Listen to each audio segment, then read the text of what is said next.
पनवेल महानगरपालिका में स्कूल हस्तांतरण को लेकर बड़ा फैसला लिया गया है। आयुक्त ने बताया कि जिला परिषद की 51 स्कूलों के हस्तांतरण के लिए आवश्यक निधि उपलब्ध करा दी गई है और प्रक्रिया को तेज किया जा रहा है। इससे आने वाले शैक्षणिक वर्ष में अधिक छात्रों को बेहतर और आधुनिक सुविधाओं के साथ शिक्षा मिलने की उम्मीद है। प्रशासन का कहना है कि इस निर्णय से हजारों विद्यार्थियों को लाभ मिलेगा। ही बाब योग्य नाही। महानगरपालिकेने स्वतः शाळा हस्तांतरणाच्या अनुषंगाने माझी आणि रायगड जिल्हा परिषदेचे मुख्य कार्यकारी अधिकारी यांच्याशी चर्चा झाली होती। त्यानुसार हा अर्बन भाग असल्यामुळे टाउन प्लॅनिंग डिपार्टमेंटचे जॉईंट डायरेक्टर यांच्यामार्फत याचं पूर्ण असं व्हॅल्युएशन करण्याबद्दलचं आमचं ठरलेलं होतं।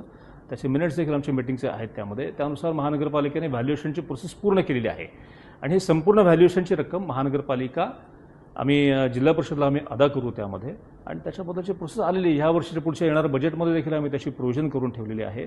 या व्यतिरिक्त ऑलरेडी मुलांचे जरी आमच्याकडे शाळा हस्तांतरण झाले नसले तरी देखील मुलांची सेफ्टी कन्सर्न लक्षात घेता ज्या आत्तापर्यंत नादुरुस्त शाळा होत्या, ज्या धोकादायक शाळा होत्या, त्यांच्या रिपेअरवरती पण महानगरपालिकेने आत्तापर्यंत 10.5 कोटीपर्यंत खर्च केला आहे। त्यामुळे या महानगरपालिकेतल्या शाळांचं दायित्व महानगरपालिका घ्यायला कधीच नाही म्हणत नाही आहे, ते आम्ही घेतोच आहोत त्यामध्ये आणि हस्तांतरणाची प्रोसेसला देखील आम्ही त्यामध्ये गती आणलेली आहे आणि ती लवकरच पूर्ण केली जाईल। एकीकडे नागरिकांना हस्तांतरण प्रोसेस ही टीडीएस प्रोसेस आहे। सर्वप्रथम पहिल्यांदा जिल्हा परिषदेची त्यांची जी विचारधारा होती त्यामध्ये की व्हॅल्युएशन कोणी करायचं 1991चं त्यांचा GRच्या अनुषंगाने ते चालले होते, परंतु ह्या बाबतीमध्ये आम्ही सप्रमाण त्यामध्ये सिद्ध केलं होतं। आमच्या जिल्हा परिषद मुख्य कार्यकारी अधिकाऱ्यांची बैठक झाली त्याच्यामध्ये आम्ही ते नमूद करून दाखवलं की बाबा जिल्हा परिषद आणि ग्रामपंचायत कशा कशा प्रकारे वेगवेगळ्या आहेत। त्या ग्रामपंचायतीची शाळा ज्या आहेत त्याची पूर्णपणे दायित्व आणि ॲसेट्स आणि मालमत्ता महानगरपालिकेकडे निहित झालेल्या आहेत त्यामुळे त्या आमच्या प्रॉपर्टी असतील महानगरपालिकेच्या। त्या 25 शाळांचा वगळता 26 प्रॉपर्टीच्या बाबतीमध्ये इश्यू होता।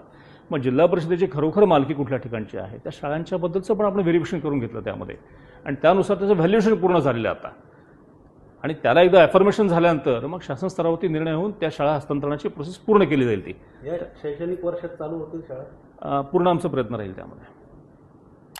तर पनवेल महानगरपालिकेचा यंदाचा बजेट अंदाजे 4 ते 4.5 हजार कोटीपर्यंत जाणार आहे आणि हे बजेट जात असताना फक्त त्यांचा डोंबळा अंदाज 51 कोटी रुपये दिलेला आहे आणि 51 कोटी रुपये विद्यार्थ्यांच्या शिक्षणासाठी फार काय मोठी गोष्ट नाही आहे। याच्यामध्ये असा विषय आहे का आज 12,000 विद्यार्थी हे या शिक्षणापासून वंचित राहतात।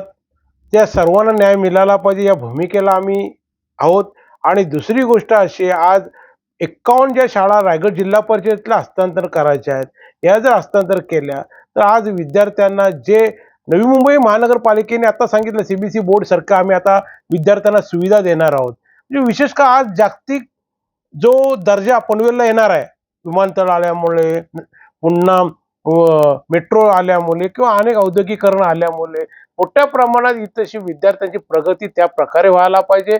आणि एकीकडे मुख्यमंत्र्यांनी घोषणाही सुद्धा केलेली आहे काही इंटरनॅशनल स्कूल होणार आहेत, पण ते माझी मुलं माझी विद्यार्थी जर त्या दर्जाचे झाले नाहीत तर मग इथे पनवेलमध्ये प्रचंड शिक्षणापासून वंचित राहतील। म्हणून या पूर्ण शाळा कोणता विचार न करता कशा तरी कोणत्या तरी पद्धतीने तुम्ही हस्तांतर करा ही विनंती आहे। यामध्ये प्रशासकीय अधिकारी यांच्याकडनं मी निश्चितच यामध्ये माहिती मी मागवतो। माझं यामध्ये असं म्हणणं आहे की ज्या जिल्हा परिषदेच्या शाळा पनवेल महानगरपालिकेकडे हस्तांतर होण्यासाठी अपेक्षित आहेत त्या लवकरात लवकर पूर्ण करण्यासाठी आम्ही कटिबद्ध आहोत।